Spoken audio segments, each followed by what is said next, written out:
Today, we will explore the RAG technique. This acronym for Retrieval-Augmented Generation takes us once again into the fascinating world of generative artificial intelligence. RAG is in fact an innovative approach which combines the sending of documents with the analysis of knowledge bases to generate relevant content, and often of better quality than anything that can be produced with the best prompts, and even with the technique of fine-tuning, which I personally put aside quite quickly, because it absolutely did not respond to a major need in teaching: educational alignment. So I'm going to start by popularizing this concept. Let's say you're preparing a presentation.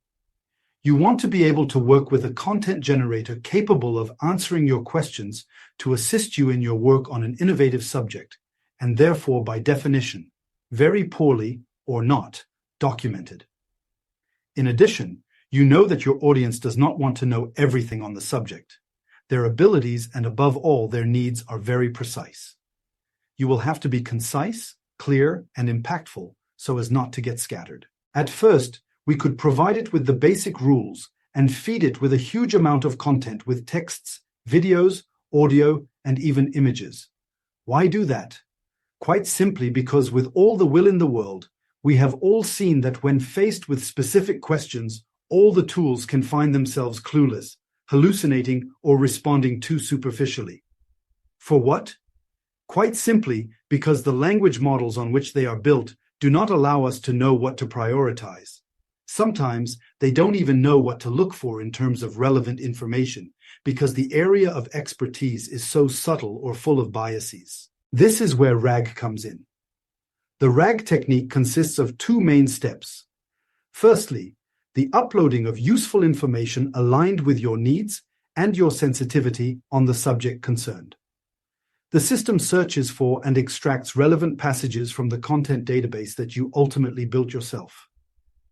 Next comes content generation. The content generator uses these passages to construct a coherent, relevant response, and above all, a reflection of your sensitivity and the depth that you wish to give to the generated content. In the first step, the RAG model uses a query as a question asked by a user.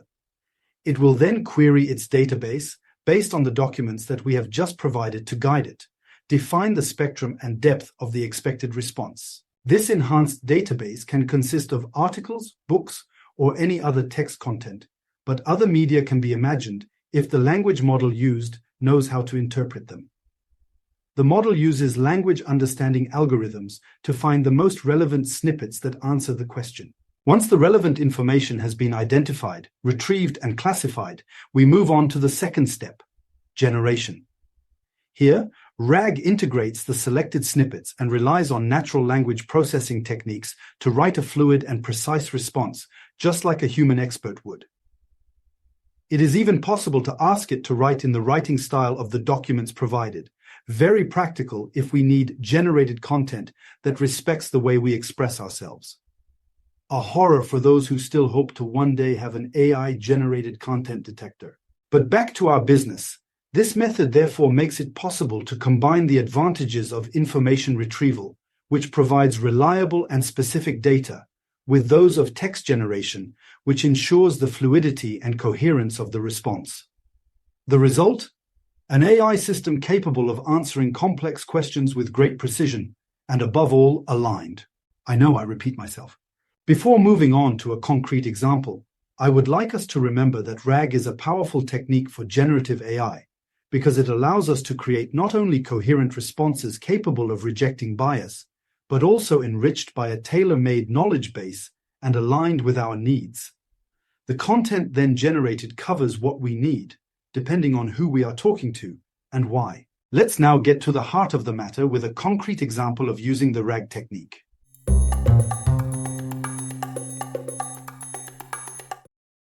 Let's imagine that we need to prepare presentations for a history class.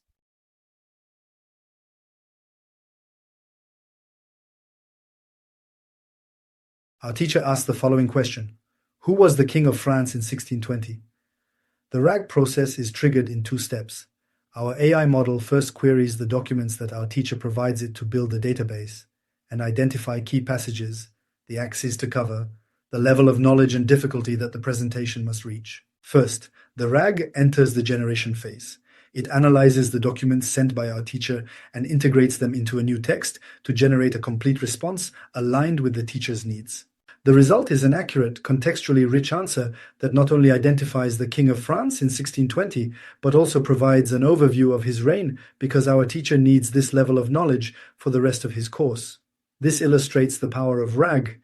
Drawing on authentic data from the course, it crafts an answer that appears to have been written by our teacher. A standard text generation system might produce a vague or inaccurate response because it lacks the precise context provided by information retrieval. Before concluding, I return to one of my old videos which introduced the possibilities for teaching and evaluation. Without RAG, I strongly advise against using any of the generative AI tools to develop your assessments, even formative ones. Your evaluations might be interesting, but certainly not aligned with the content seen in class, your learning levels, and even less with your objectives, unless you're extremely lucky.